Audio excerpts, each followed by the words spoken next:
आइए सुनिए, देखिए, समझिए सनातन सत्य।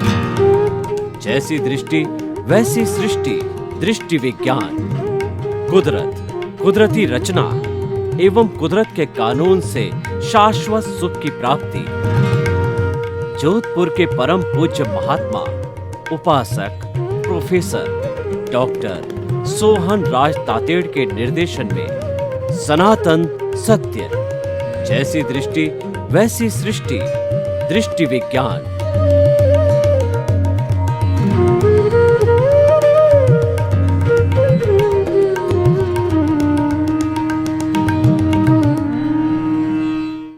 भाइयों और बहनों, मातृशक्ति को नमन।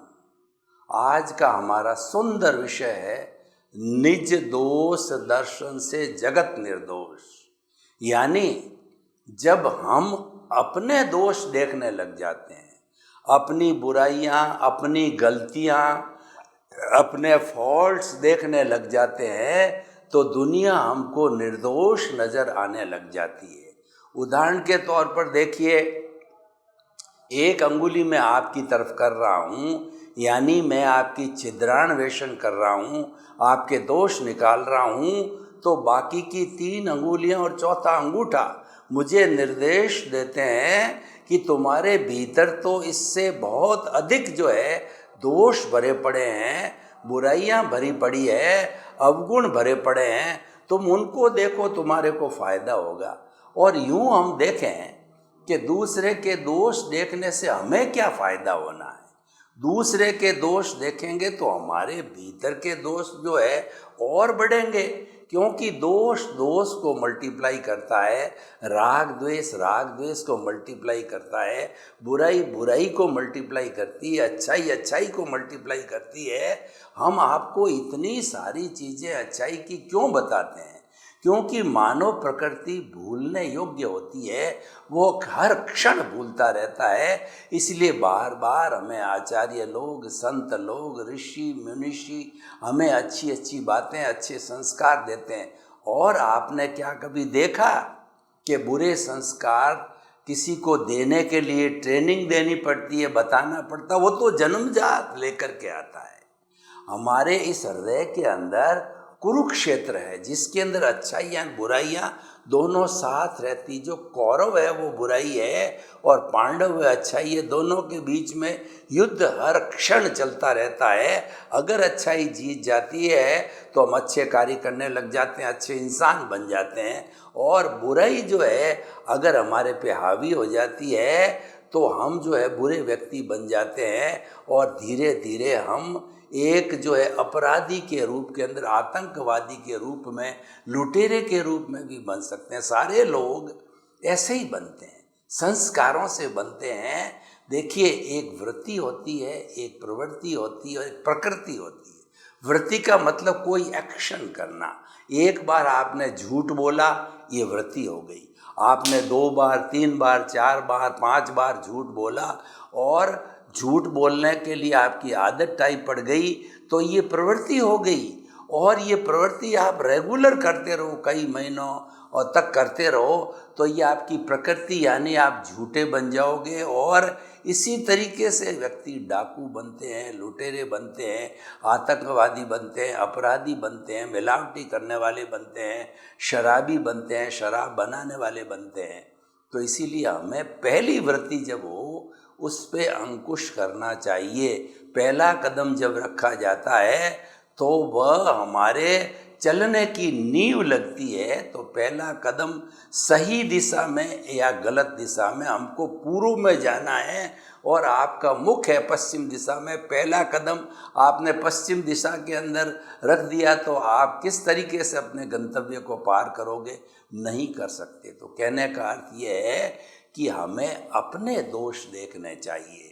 इसके लिए कबीरदास जी ने बहुत ही सुंदर कहा। कबीरदास जी को एक दिन ये इच्छा हुई कि मैं पेपर और पेन लेकर के और शहर के अंदर घूमूं कि शहर में कौन कौन से बुरे व्यक्ति हैं, कौन कौन से दोषी व्यक्ति हैं, उनकी लिस्ट बनाऊं। तो वो घूमते रहे, शाम तक उनको कोई दोषी व्यक्ति नहीं मिला। और शाम को उन्होंने जब अपना हृदय टटोला, अपने आप को भीतर झांका, अपने आप अपने गिरेबान में झांका, अपने भीतर गए, तो उन्होंने देखा अरे ये दोषों का खजाना तो यहाँ भरा पड़ा है। तब उन्होंने कहा कि बुरा जो देखन मैं चला, बुरा न मिलिया कोय, जो दिल खोजा आपना और मुझसे बुरा न कोय। तो इसीलिए हमें सुधार हमारा करना है, दूसरे का सुधार करने से हमको क्या मिलेगा। और आप अगर सुधरे हुए हो तो दूसरा व्यक्ति आपके आचरण को देख देख के सुधार हो जाएगा। हमारे सामने जो ऋषि महर्षि होते हैं तो उनका चरित्र जो है इतना आकर्षित होता है, उनका आभा मंडल इतना शुद्ध होता है कि उनके शरण में जाने से, उनके सानिध्य में जाने से हमारी बुराइयां पिघलने लगती है, हमारा आभा मंडल शुद्ध होने लगता है, हमको सुकून मिलता है। क्योंकि वो तपस्वी होते हैं, वो शुद्ध चारित्र वाले होते हैं, और जो वो कहना चाहिए वो तप के धनी होते हैं। उनका तप जो है बहुत ऊंचे दर्जे का होता है, उनकी साधना, उनकी रिद्धि सिद्धि बहुत ऊंचे दर्जे की होती है।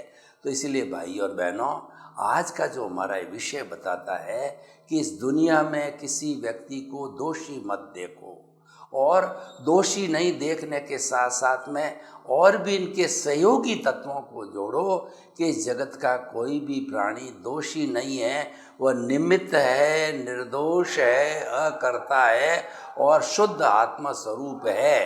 देखिए कि जब हम किसी व्यक्ति के भीतर जो है वो शुद्ध आत्मा स्वरूप के दर्शन करते हैं तो उस व्यक्ति में हमको कोई दोष दिखाई नहीं देते। और वास्तव में देखा जाए तो ये पूरी सृष्टि निर्दोष है, किसी व्यक्ति का जो है दोष हो भी नहीं सकता, कोई व्यक्ति कर्ता हो भी नहीं सकता, क्योंकि कर्ता तो व्यवस्थित सकता है, कर्ता तो कुदरत है। और फिर भी कोई व्यक्ति अहंकार के वशीभूत होकर के अपने आप को कर्ता मानता है कि यह कार्य मैंने किया, इस काम को करने वाला मैं हूँ, घर को चलाने वाला मैं हूँ, देश को चलाने वाला मैं हूँ, सब कुछ करने वाला मैं हूँ, यानी कर्ता बनता है।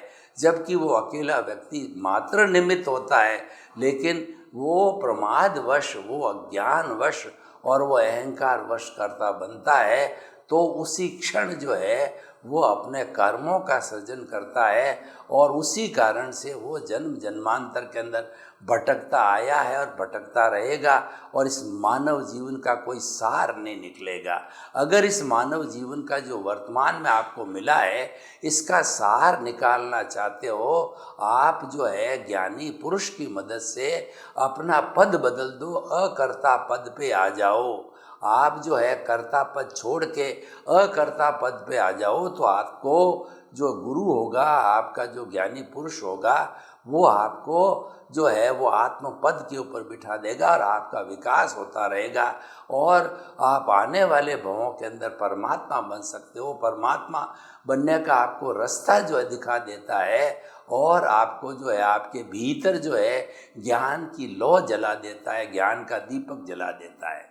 तो भाई और बहनों, हम किसी व्यक्ति को जो है निर्दोष कैसे देखें और खुद को दोषी कैसे देखें, इसके हम कुछ विवेचना करते हैं। मान लीजिए कि हमारे परिवार में जो है, हमारे को किसी भी परिवार के बेटा ही है, बेटा हमको दुख देता है, गालियां देता है, हमको वृद्धाश्रम में भर्ती करा देता है, और हमको चित समाधि नहीं देता है, जली भुनी सुनाता है, रोटी नहीं देता है। तो इस सब का कारण क्या है? ये जो है इसका कारण ये है कि अगले का कोई दोष नहीं है, दोष मेरा खुद का है कि पूर्व जन्म में मैंने उस व्यक्ति को जो आज मेरा बेटा बन के आया है, मैंने उसके साथ ठीक इसी तरह का व्यवहार किया था। तो कुदरत ने जब मेरा आयुष्य कर्म समाप्त हो गया और मेरी आंश और सीट कुदरत के पास चली गई, तो कुदरत ने इस जन्म में मेरे उपादान यानी मेरे जो है पेपर के अनुसार, आंश और सीट के अनुसार मुझे रिजल्ट दिया, और वह जो है वो उदय और प्रारब्ध के अधीन मुझे भोगना हो रहा है। वही व्यक्ति जो है, जो जिसके साथ मैंने बुरा किया था, वो आज बेटा बन करके मेरे साथ ऐसा व्यवहार कर रहा है तो आप उसको निर्दोष समझो, उसका दोष नहीं है। ये तो जो है कुदरत ने लाके खड़ा किया है, और ये जो कुछ करवा रही है कुदरत करवा रही है। क्यों कुदरत करवा रही है? कि कुदरत के लिए कहा गया है कि हुआ सो न्याय। कुदरत कभी भी अन्याय नहीं करती है। कुदरत का रूल इतना परफेक्ट है कि जो कुछ भी तूने किया है, जो कुछ भी तूने कॉजेज डाले हैं, भाव डाले हैं, कॉजल बॉडी बनाई है, उसी के अनुरूप जो है तुम्हारे को द्रव्य कर्म के रूप के अंदर वो प्रारब्ध और उदय देती है, वो तुझे भोग करवाती है। तो उसके लिए तेरा हिसाब क्लियर करती है। तो हमें ये हमेशा कोई भी प्राणी हमारे साथ किसी तरह का व्यवहार करे, चाहे सेवा का व्यवहार करे, चाहे जो है हमारे साथ में बुरा बर्ताव करे, तो हमें उस व्यक्ति को जो है वह ये कहना चाहिए कि तुम्हारे प्रति धन्यवाद, कृतज्ञता, कि तुम जो है मेरा ये भुगतान क्लियर कर रहे हो, मुझे एनओसी दे रहे हो, मुझे मुक्ति में भेजने का रास्ता बना रहे हो। जब सभी प्राणियों से जिनको मैंने कष्ट दिया है, दुख दिया है, अध्यक्षण पर्यंत संसार रूपी नाटक के प्रारंभ से, तो जब मैं सबसे क्षमा याचना करता हूँ, तो जब मुझे सब एनओसी देंगे तब जाके मेरा उद्धार होगा, कल्याण होगा, मुक्ति होगी। तो भाई और बहनों, निज दोष दर्शन करने वाला व्यक्ति किसी के ऊपर जो थोपेगा नहीं चीज, वह तो अपना ही सुधार करने के अंदर लग जाएगा।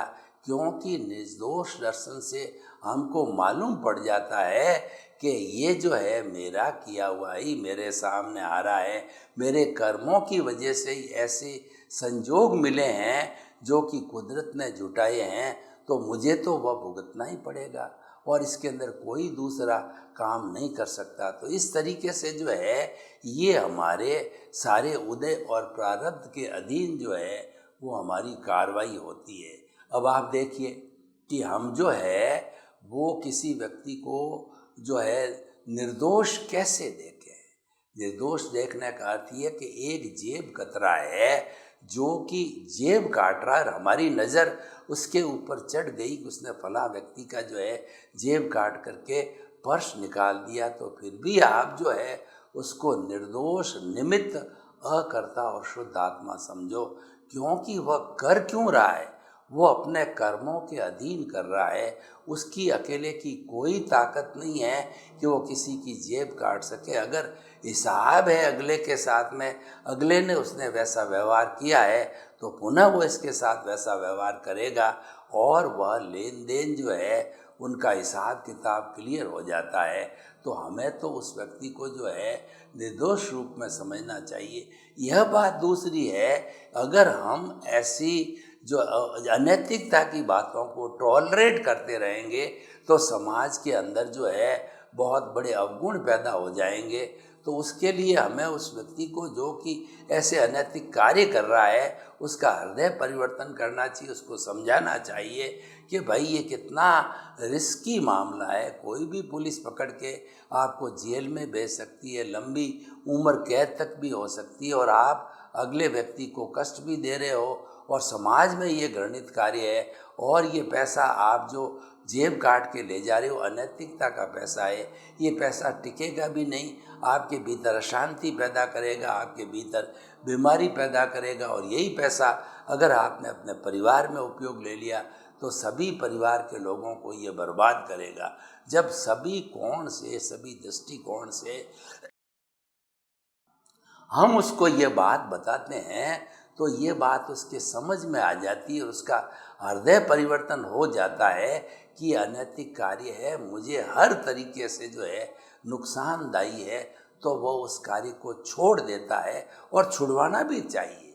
जो समाज में अनैतिक कार्य हो रहे हैं वो व्यक्ति की समझाइश करके और उसको समझा करके उसकी मेरिट्स और डीमेरिट्स उसको समझा करके वो छुड़ाना चाहिए। क्योंकि समाज के अंदर अनैतिक लोगों की संख्या बढ़ेगी तो पूरा समाज जो है वह एक जंगल राज हो जाएगा, अनैतिक हो जाएगा। उसे हमें रोकना भी चाहिए और जहाँ पर समाज में बुराई हो हमें चुप भी नहीं बैठना चाहिए। महाभारत होने का कारण ये है कि विश्व पितामह गुरु द्रोणाचार्य और कृपाचार्य ऐसे महान लोग उस वक्त में जो हाजिर थे, लेकिन सब जो है द्रौपदी का चीरहरण हो रहा था, जुआ खेला जा रहा था, और जो दुशासन जो है चीरहरण कर रहा था, और उसको जो है वो जो महल उसको जो है राजभवन के अंदर घसीट करके लाया गया द्रौपदी को। ऐसे अनैतिक कार्य में वो चुप रहे, मौन रहे, तो ये उनकी सबसे बड़ी गलती थी और इसी का परिणाम महाभारत हुआ है। तो इसीलिए अनैतिक कार्य में बोलना चाहिए, परंतु हमारी मानसिकता ये होनी चाहिए कि किसी भी व्यक्ति को जो है हम दोषी नहीं देखें, किसी व्यक्ति के जो हम कर्ता नहीं समझें, किसी व्यक्ति को निमित्त समझें और निर्दोष समझें, और उसमें शुद्ध आत्म स्वरूप है, ऐसा हमें चिंतन करना चाहिए। तो ये शुभ प्रवृत्ति जो है ये तो मन वचन काया से की जाती है, और शुद्ध प्रवृत्ति होती है करने वाली तो हमारी प्रतिष्ठित आत्मा है, लेकिन शुद्ध प्रवृत्ति मूल रूप से प्रज्ञा के द्वारा होती है, वो चेतना की भाव सत्ता के द्वारा होती है, वो चेतना के अकाउंट के अंदर जाती है, और जहाँ चेतना का अकाउंट होता है वहाँ पर no causes, no formation of the causal body और नो फॉर्मेशन, इसका मतलब है कि हम जल्दी जो है वह अपने पुराने जमे हुए बर्फ़ की शिला की तरह कर्मों को खपा करके हम जल्दी सिद्ध बुद्ध और मुक्त बन सकते हैं। अगर हमारी प्रोसेसिंग फैक्ट्री के अंदर कर्मों का निर्माण बंद हो गया, यानी अर्जन बंद हो गया, अर्जन बंद का मतलब चार्जिंग बंद हो गया, चार्जिंग बंद का अर्थ ये हुआ कि हम जो है बहिरात्मा से अंतरात्मा बन गए, हम कर्ता पद से जो है हम आत्म पद पर बैठ गए, और जो ही आत्म पद बैठे इसका अर्थ यह है कि आपका अनंतानुबंधी कषाय दर्शन मोहनीय वो आपके गुरु की कृपा से, आपके ज्ञानी पुरुष की कृपा से, आपके पुण्योदय से हो भस्मीभूत हो गया और आपको सम्यक दर्शन मिल गया। और जिसको एक बार सम्यक दर्शन मिल जाता है वह अवश्य ही कभी न कभी मुक्त होगा। वो salvation, emancipation, free from the bondage और सभी सर्व कर्मों से मुक्त होगा, जिसको कि संपूर्ण निर्जरा कहा जाता है। और कर्म थोड़े थोड़े जड़ते हैं तो उसको आंशिक निर्जरा कहा जाता है। तो भाई और बहनों, निर्दोष दर्शन से फ़ायदा हो गया कि कार्बन शरीर का वॉल्यूम या घनत्व कुछ भी कहिए वह घटता है, हमारी आत्मा उज्जवल होती है। तो इसीलिए आत्मा को उज्जवल करने के लिए जो हमें निर्दोष दर्शन करना चाहिए। अब देखिए, निर्दोष दर्शन करने की विधि को भी समझना चाहिए। उसके लिए भगवान ने सामायिक आलोचना, प्रतिक्रमण, प्रत्याख्यान कहा है। सामायिक का अर्थ होता है समता की साधना, यानी जो है आपका जो है लाइक हो, डिसलाइक हो, राग हो, द्वेष हो, और दूसरा जो है सुख हो, दुख हो, और उसके बाद के अंदर सुख दुख हो, और तिरस्कार हो, और सम्मान हो, लाभ हो, हानि हो, दोनों को एक सा समझना, ये जो है हमारा संभाव की प्रक्रिया कहलाती है। इस प्रक्रिया के माध्यम से भी हम आगे बढ़ सकते हैं। तो हम बात कर रहे थे सामायिक, ये समता की साधना जो हमने बताई है ये सामायिक कहलाती है। और सामायिक का एक अर्थ ये भी होता है कि निर्दोष दर्शन करना, अपने दोषों को देखना, जो आज का विषय है वो सामायिक करने का विषय है कि अधिक से अधिक जो है आप भीतर विराजमान शुद्ध आत्मा भगवान की साक्षी से जो है अपने ज़्यादा से ज़्यादा दोषों को देखो और उसकी आलोचना करो, प्रतिक्रमण करो, प्रत्याख्यान करो, और उससे उसकी धुलाई करो, धुनाई करो। जब वो धुनाई हो जाएगी तो सारा कर्म रज साफ होकर के 24 कैरेट का सोने के रूप में जो है हमारी शुद्ध आत्मा जो है सिद्ध शिला में जाके सिद्ध बुद्ध और मुक्त बन जाएगी। तो सामायिक का अर्थ अपने दोषों को देखना। आप ध्यान कीजिए और भीतर जाइए, गहरे भीतर जाइए। आप आलंबन ध्यान कीजिए, निरालंबन ध्यान कीजिए, अपने दोषों को देखिए और देख करके उसके साथ में आलोचना करिए। आलोचना करती है, आप स्वीकार कीजिए कि दोष मेरे किए हुए हैं। जब तक आप स्वीकार नहीं करोगे तब तक उन दोषों का समन नहीं हो सकता है, उन दोषों को धोया नहीं जा सकता है, उन दोषों को शुद्ध नहीं किया जा सकता है। तो हम जो है उन दोषों को जो है देखने की ये कला है, उसको सामायिक कहते हैं। अब हमारे दोष हो गए, हमको मालूम पड़ गया ये दोष मैंने ही किया है, तो उसको स्वीकार करना, उसको आलोचना कहते हैं। कि जब आप दोष को स्वीकार करते हो आपको पनिशमेंट मिलता है, पनिशमेंट होकर के आप शुद्ध हो जाते हो। तो अपने दोषों को जो है स्वीकार करना आलोचना है। और प्रतिक्रमण का अर्थ होता है आपने अतिक्रमण किया, किसी को दुख दिया, कष्ट दिया, तकलीफ दी है, तो उस तकलीफ से पुनः लौट के आना, यानी जो दिया गया तकलीफ है उसके लिए क्षमा याचना करना, उसके लिए सॉरी फील करना, उसको मिच्छा भी दुक्कड़म कहना, उसको खमत कामना कहना। शुद्ध अंतःकरण से, शुद्ध हृदय से जब हम ऐसा करने लग जाते हैं तो ये प्रत्याग, ये जो है सामायिक आलोचना प्रतिक्रमण हो जाता है। हमारे जैन दर्शन के अंदर प्रतिक्रमण को बहुत ऊंचा स्थान दिया गया है, जिसको प्रायश्चित भी कहते हैं। प्रायश्चित करने से करोड़ों करोड़ों जन्मों के कर्म के दलिये कट जाते हैं। यानी प्रायश्चित एक ऐसी अग्नि है जो कि इन कर्मों को भस्मीभूत कर देता है। जैसे दावानल लगता है तो सूखे आले पूरे जंगल के वृक्षों को वो जला डालता है, तो उसी तरीके से जो है प्रायश्चित जो है हमारे भीतर एक दावानल खड़ा करता है। और उस दावानल के अंदर जो हमने अभी निर्दोष दर्शन किए थे उन दोषों को भस्मीभूत कर देता है प्रायश्चित। इसीलिए प्रायश्चित का जो है हमारी साधना में बहुत बड़ा स्थान है।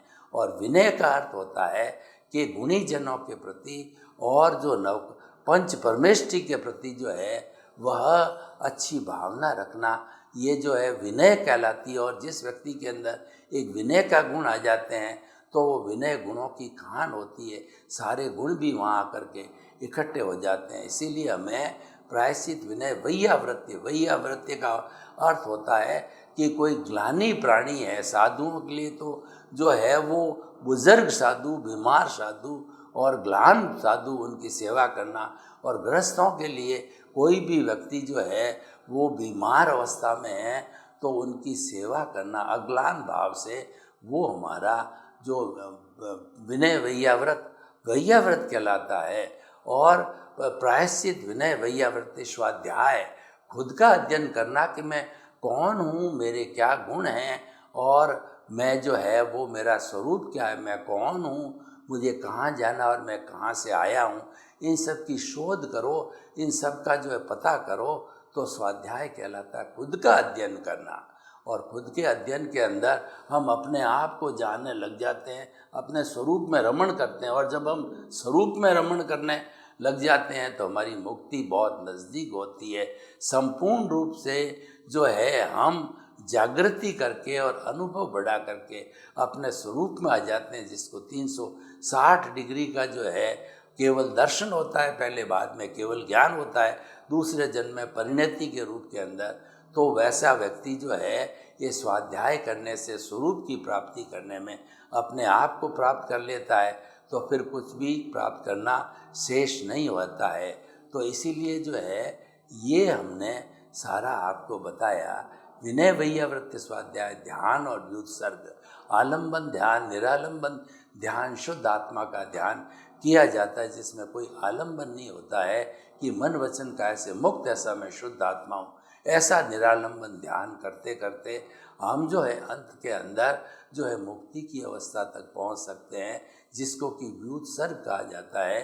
कि शरीर को छोड़ा जाता है, सबसे पहले मन को छोड़ा जाता है, फिर वचन को छोड़ा जाता है, और मन और वचन को छोड़ करके और फिर जो है काया का 2/3 भाग से जो है वो शुद्धिकरण किया जाता है।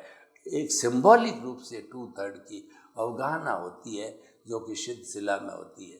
तो भाई और बहनों, हम आपको बतलाना चाहते हैं कि जो आज का विषय है कि निर्दोष दर्शन से जगत निर्दोष, अगर दुनिया को निर्दोष करना है और खुद को संपूर्ण रूप से शुद्ध करना है तो दोष रूपी अशुद्धि को धोते रहिए।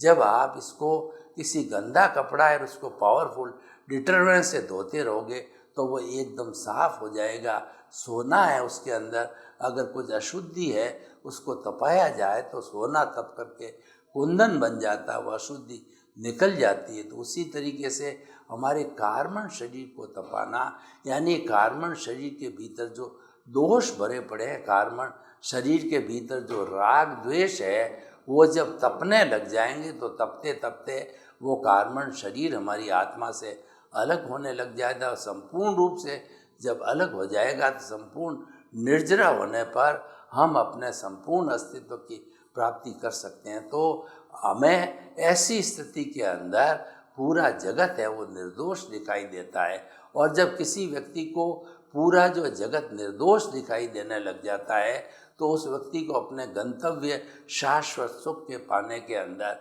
कोई देरी नहीं लगती है। शाश्वत सुख को पाने वाला व्यक्ति है, पूरे जगत को निर्दोष समझता है, पूरे जगत में वो अच्छाई को देखता है, पूरे जगत के अंदर वह व्यक्ति को कैसे सुधार सकता है ऐसा देखता है। तो भाई और बहनों, आज का बहुत सुंदर हमारा विषय है कि हमें निर्दोष दर्शन, निज दोष, खुद के दोषों को देखना चाहिए, दूसरे के दोष नहीं निकालना चाहिए, हमें उसमें उस फायदा नहीं है। सर्वे भवन्तु सुखिनः, सर्वे सन्तु निरामया। लोक के सब जीवों को सुख मिले, शांति मिले, आनंद मिले, प्रेम मिले, सौहार्द मिले, और हम सभी अच्छे शांतिपूर्ण से अस्तित्व से जीवन यापन कर स्वर्ग को धरती पर उतार लाएं। आपके प्रति मंगल भावना। ओम शांति।